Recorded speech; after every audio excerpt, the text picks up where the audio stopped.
자, 성현님님, 목동 아파트를 팔아야 하는 상황인데요.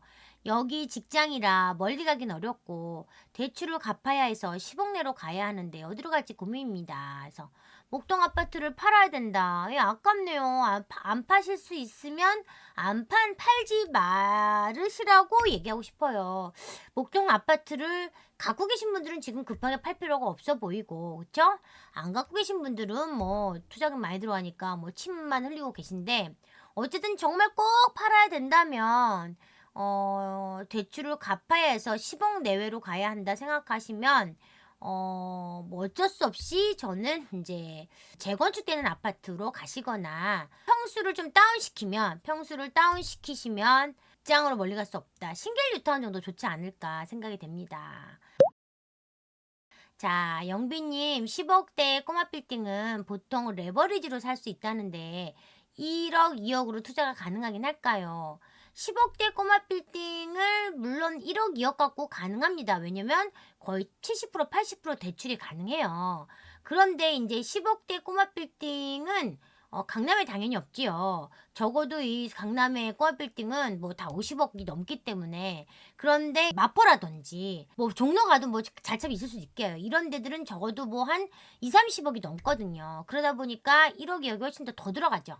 근데 이제 10억대 꼬마 빌딩을 찾으려고 하면 아무래도 이제 지방이거나 위치가 좀 안 좋거나 그렇다 보니까 거기가 수요가 좀 있을지를 좀 생각해 보셔야 될 거예요. 그래서 영빈님이 내가 내 건물에 뭔가 하고 싶다, 그런 마음으로 내가 빌딩을 갖고 싶다, 그러면 거기 계시는 그 지역에 하셔도 괜찮겠지만, 그런 지역들이 이제 매매가 잘 되는지 수요가 좀 있는지 그런 걸 잘 확인하고 하셔야 될 것 같습니다.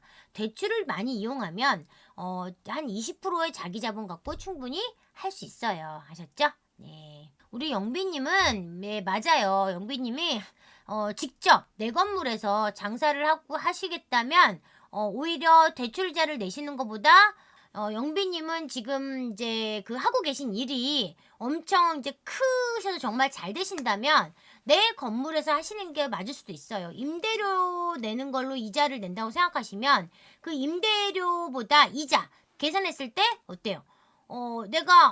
이 돈이면 내가 임대료 낼 돈으로 이자를 낼 수 있겠구나 생각이 되면 건물을 매수하시는 것도 방법이에요.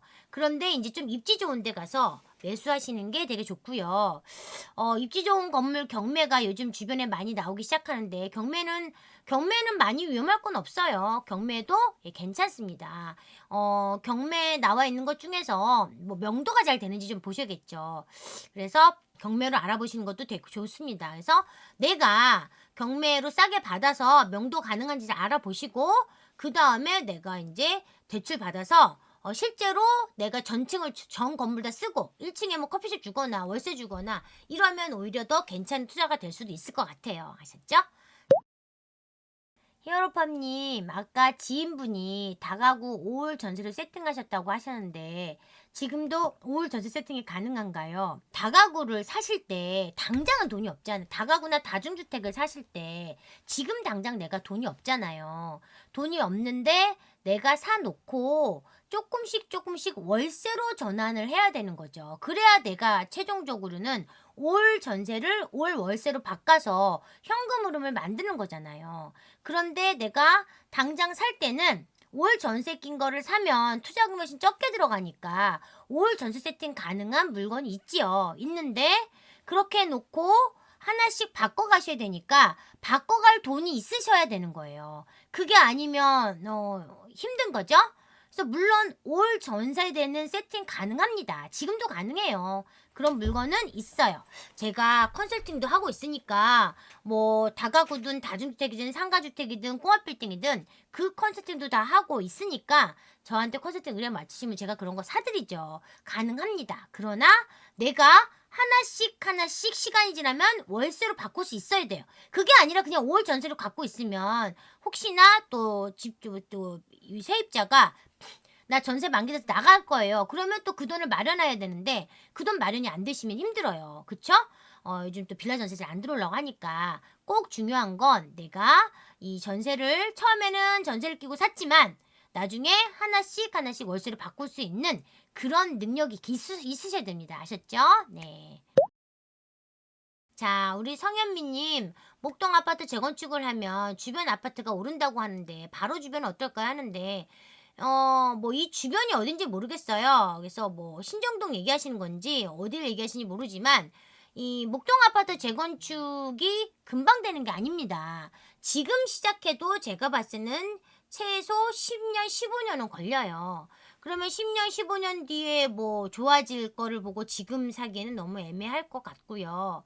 뭐, 목동이 아닌 주변이 뭐 신월동인데, 뭐 신월동도 되게 괜찮습니다. 근데 이 신월동은 목동 사람들이 가는 게 아니라 이 밑에 뭐 구로구나 아니면 그 주변에 뭐 이런 데 사람들이 여기를 오는 거기 때문에 아무래도 시세 상승에 목동만큼 오르진 않죠. 그러나 목동에 가면 비목동권도 같이 오르기는 합니다. 그래서 지금 현미님이 지금 가시고자 하는 그 지역이 꼭 그 근처라면 그 근처에서 너무나 오래된 구축은 사지 마시고요. 제가 항상 신축이 될 물건에 집중하라고 얘기를 하셨기 때문에 양천 구천역 뒤에 우성 2차 아파트를 보셨다고 하시는데 이 우성 2차 아파트 어딘지 가보겠습니다. 자, 보시면 자, 여기가 목동입니다. 그쵸? 목동이고 목동이 전부 다 재건축을 합니다.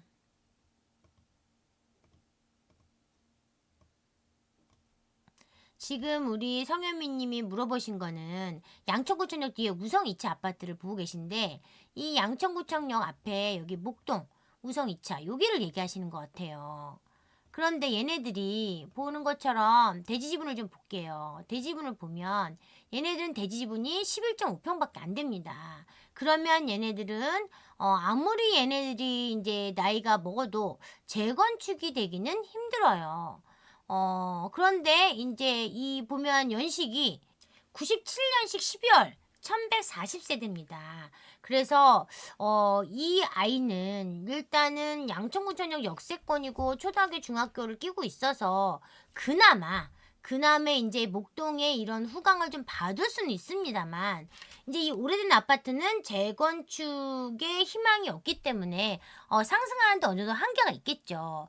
그래서 지금 좀 떨어졌고 싸고 갭이 작으니까 좀 들어가시는 분들도 있는 것 같은데 이왕이면 그 10억을 태우실 거면 이런 거보다는 그래도 조금 더 미래 가치가 있는데 그거 뭐예요? 내가 갖고 있으면 재건축이 될 희망이 있어서 그 좀 미래 가치가 있는 10억을 태우시는 게 훨씬 더 좋지 않을까 저는 생각이 됩니다. 성현미 님이 정말 지금 이제 내가 10억이 목동을 팔고 10억 갖고 뭔가 빨리 구해야 된다면 내가 실거주도 하시고 시세 상승을 보일 수 있는 두 마리 토끼를 싶으셔야 된다면 차라리 저는 상담을 한번 오시는 걸 추천드려요. 상담을 한번 오셔서 정말 내가 방향 설정 어떤 걸 하는 게 맞을지 이런 방향 설정을 받고 여러 가지 선택지 중에서 그 중에서 가장 좋은 거 내가 그냥 막상 실거주집이 없어서 실거주집을 찾는 게 아니잖아요. 실거주집을 찾는 게 아니라 실거주하면서 조금 많이 오를 걸 찾는 거잖아요. 그러면 여기보다 더 좋은 선택 대안이 있는데 지금 급하게 이런 걸 하시기보다는 차라리 시간을 좀 이제 좀 비용을 좀 쓰시더라도 제대로 된 상담을 받으셔서 제대로 된 물건을 사시는 걸 저는 추천합니다. 셀러핑님, 앨리서님, 지방 부동산도 궁금합니다. 지방 세 채를 가지고 있는데 팔고 싶어요. 08년식, 13년식, 10년입니다. 이 지방이 지금 저도 지방 아파트를 많이 갖고 있습니다. 근데 하나도 안 팔려요. 예, 너무너무 안 팔려요. 지방이 왜 안 팔리냐면 많은 분들이 지금 서울에만 집중을 하고 있고 모든 지금 이런 혜택, 세제 혜택이 전부 다 중가로 지금 묶여 있어요. 취득세 중가, 양도세 중가 그러다 보니까 똘똘한 한 채로 귀결되고 모든 정부의 정책이 지금 똘똘한 한 채로 가고 있습니다. 그러면 똘똘한 한 채를 가져야 되면 내가 지방을 갖겠어요? 서울을 갖겠어요? 당연히 서울을 갖죠. 그러다 보니까 지방 부동산은 안 사. 나는 그냥 돈 있으면 무조건 서울 살 거야. 하기 때문에 지금 일대 상담이 미어터지게 많은 이유가 뭐야? 전부 다 지방 분들이 지방 안 사고 서울 사러 오는 거잖아요. 그런데 인제 서울이 지금 너무 많이 오르면 정말 살 데가 없어요. 정말 살 데가 없으면 저도 지금 일대 상담을 열심히 하고 있지만 미친 듯이 서울에 살 수 있는 걸 찾아드리지만 정말 살 수 없는 상황이 오게 되면 그때는 경기도로 가야 되는 거고 경기도, 인천, 광역시로 가야 되는 거 갈 수 없는 거죠.